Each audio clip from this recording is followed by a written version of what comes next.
welcome back. In this video we are looking at Money for Nothing by Dire Straits, one of the greatest guitar hooks of all time. The first thing I want to say is this is not a video on how to play like Mark Knopfler. I'm using a pick, he uses his fingers. I'm trying to match as best I can that fuzz setting that he's got, but it's going to sound different when you're playing with flesh versus a pick, right? So you don't have to use your fingers. That's something that I talk to my students about a lot, where if they're, depending on where they're at and what their goals are, you know, you don't have to do things exactly like the original artist, especially if it's going to completely distort the way that you play the guitar, and you can get the sound that you need with a pick. So, but if you play with your fingers, great, go for it. It's just going to be a different sound. Another thing I want to mention is if you are looking at tabs or sheet music for this song, to just proceed with caution. I've seen many versions and there is a lot of variability. I think there's a couple of reasons for that. One is kind of the tone and the way that Knopfler is playing the guitar with the fingers. He's kind of splitting those notes up, getting all these pinch harmonics, so it can make it difficult to put that down on paper. Another thing is that he obviously knows the music very well. He composed it, and he's improvising around these riffs, right? So it's not played exactly the same way. With that setting that he has, a lot of times it's hard to hear the guitar depending on what part of the song you're in. But you want to buy into that that process of improvisation, especially when the person who is playing it, the person who wrote the music, is doing that same thing. You don't want to go and try and copy all the little variations that they're playing by ear, right? That makes it very, very tedious. So what I'm giving you here is the core structure, basically, and then you can go listen to the tune and kind of just work with the groove, and maybe you find some other ways to play these riffs, or really it's just kind of playing around with the rhythms. He's using a lot of syncopation, so something to keep in mind when you're listening to it. It's really the same thing over and over, right? But he's just playing around on the guitar and improvising and having fun with it, and that's what you should do too. Not necessarily go and nitpick sheet music and say, oh well, I have to play this note and then that note, and it makes every single measure, there's no consistency, right? So I would recommend avoiding that. But anyways, let's dig right in. So we've basically got three sections. We've got the main riff, we've got the accompaniment for the verse, and then the accompaniment for the chorus. So let's jump right in. Okay, so this main riff is moving around a G5 power chord, string 4 fret 5, and string 3 fret 7. Right, and then we're kind of picking other notes, and we're going to be moving up and down those strings. But this whole riff, I'm going to be playing 2 strings at a time, and so there's going to be 2 adjacent strings. Majority of it is going to be on strings 4 and 3.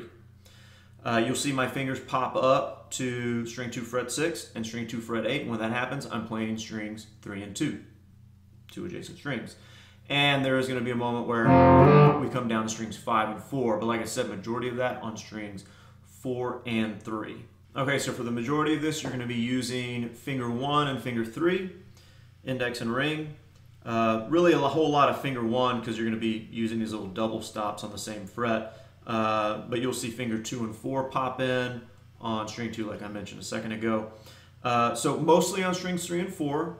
So I'm just going to call out those fret numbers. If I move to another string set, then I'll make a note of that. Otherwise, I'm just going to call out the fret numbers of strings 3 and 4. So starting off on 5 and 7. 5 and 5. 5 and 7. 5 and 6 there on string 3 and 2. Back to 5 and 7. 5 and 5. 3 and 3. 0, 0. So all that again.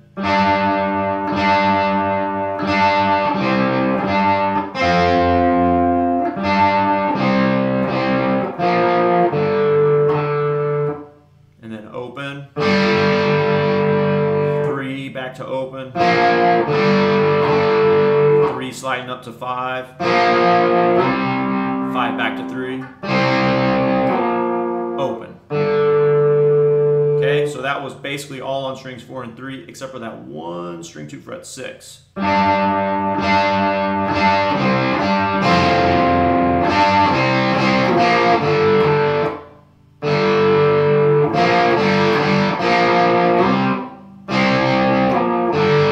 So the second half, very similar, but we're going to be popping up to that 8th fret with the pinky on string 2. A little bit more active strumming in this first part here. So starting off on 5 and 7 again. 5 and 5. So there I've got 7 and 8. 7 on 3, 8 on 2. Start that over.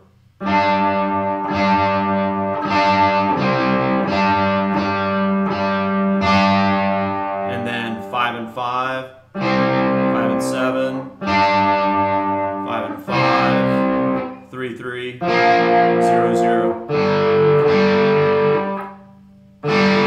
0 again. Sorry, played that too loud.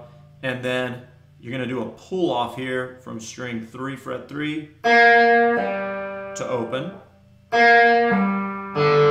string 4 open, 3, 0, 0 on 4. And then switching to strings 5 and 4, 3 and 3, frets 3 there, and then slide it into 5. So that's second half again.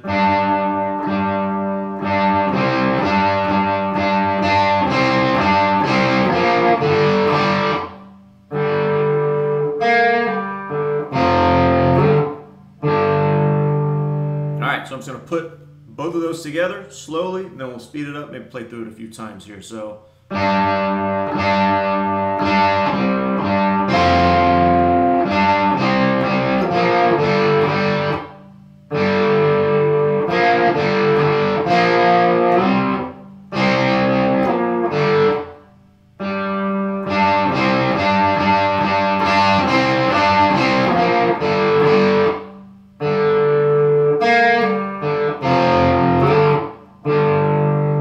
start to speed up, I'm going to change some articulations where I might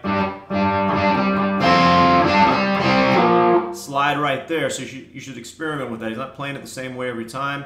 I think I was sliding in the demo at the beginning. Just whatever feels good, what sounds good, right? As long as we're not messing the music up. So a little bit faster.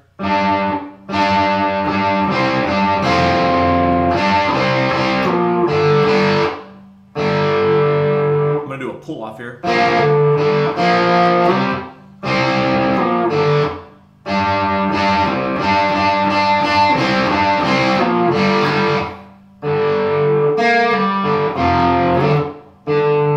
that same speed again without the interruption.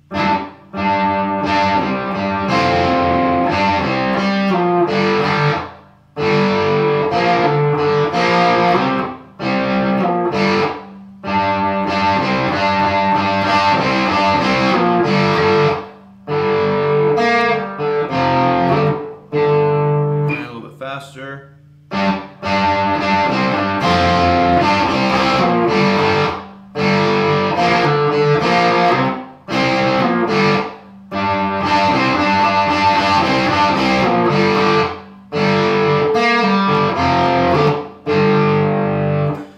So basically we're using all power chords there, right? I'm using, I think he uses like a full B flat 5, full C5, F5 and G5 sometimes, but you have that option. If you like that little bit thicker sound, then you can implement that.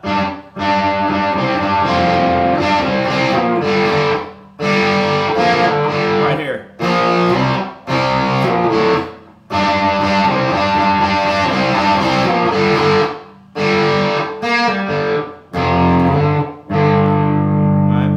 He's throwing that string 6 in, but in any case, there are some full power chords in there at times. I'm using, this is string 4 fret 3 and string 3 fret 3. That's a B flat 5 power chord.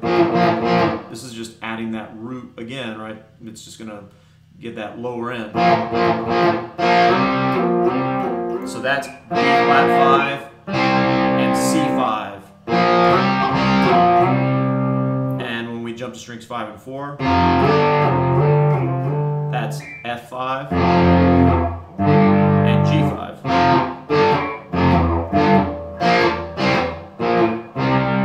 So those are things that you can experiment with if you like the kind of more full sound. Then you can throw those power chords in. All right, so that's the main riff. Certainly the most difficult part, and lots to kind of experiment with there. But on the verse, so here's where that improvisation is coming in. Maybe it's a little bit more obvious because we can kind of hear him just playing around with strings 4 and 3 open, and the 3rd fret of strings 4 and 3 just kind of going back and forth. So it's like a G5 and a B flat 5 power chord.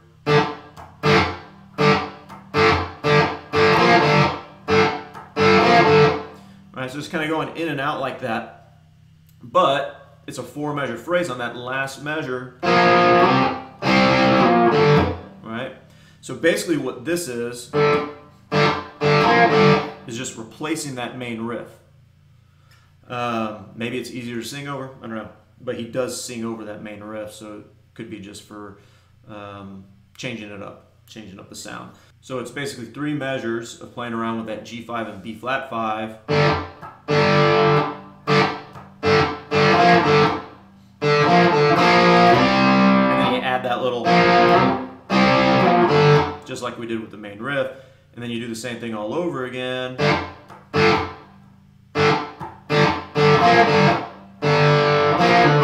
And then you jump to strings 4 and 5. Okay, so all the way through that, the start of the verse.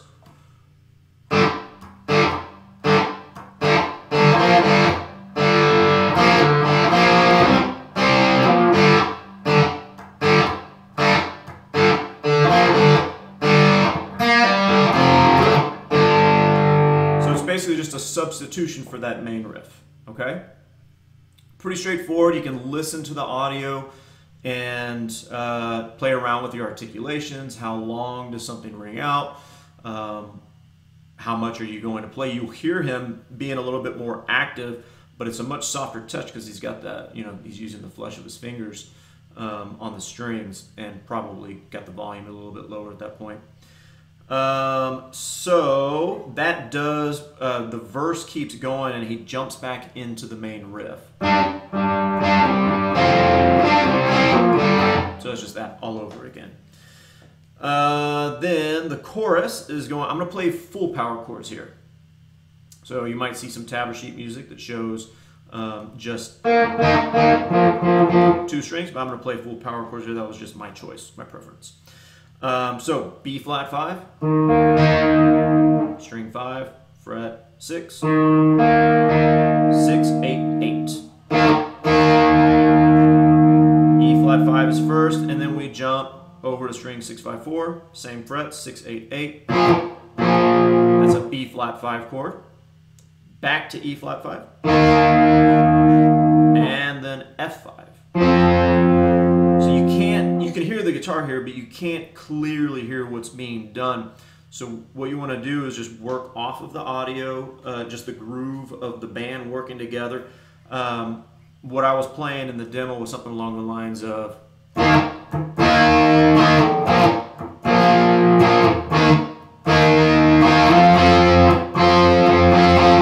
so that kind of core rhythm of bum, bum.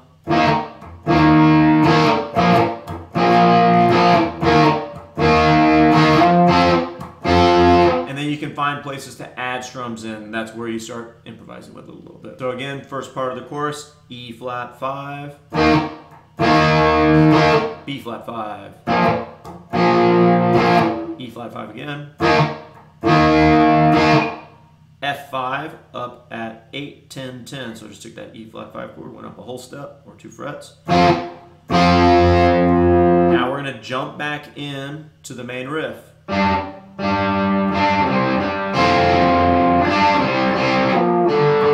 And then into a C5 chord, 3, 5, 5, D5 up a whole step, 5, up another whole step. That's going to be for 2 bars there. So let's put all that together. E flat, B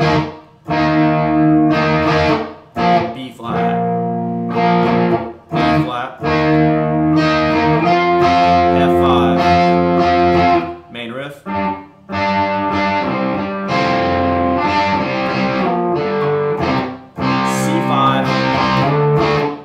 D5, and E5. And it jumps back into the main riff there. Okay, now playing through it without talking over it. A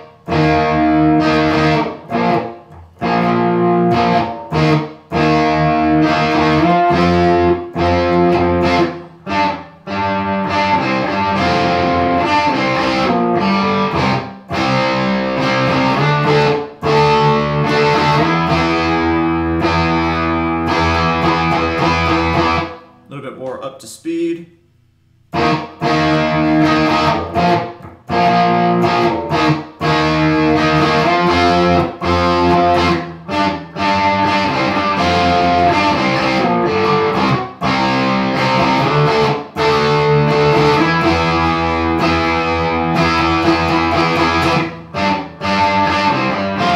And then it jumps back into that main riff, depending on where it is in the song. So it's a long tune, but repetitive with the musical material.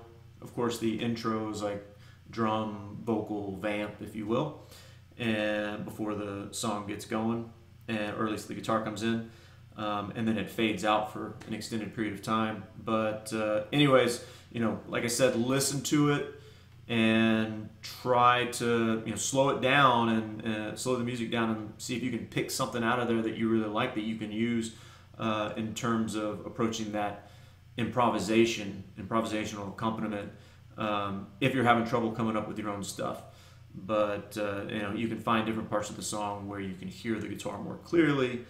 But like I said, I'd stay away from trying to interpret somebody's transcription that is a literal transcription, because that's going to make life pretty difficult. Get the core structure, and then you'll grow with the tune just by playing with it rather than sit there staring at a paper. You drive yourself crazy with that stuff. But have fun with it. Let me know if you have any questions. See you in the next video, guys. Thanks.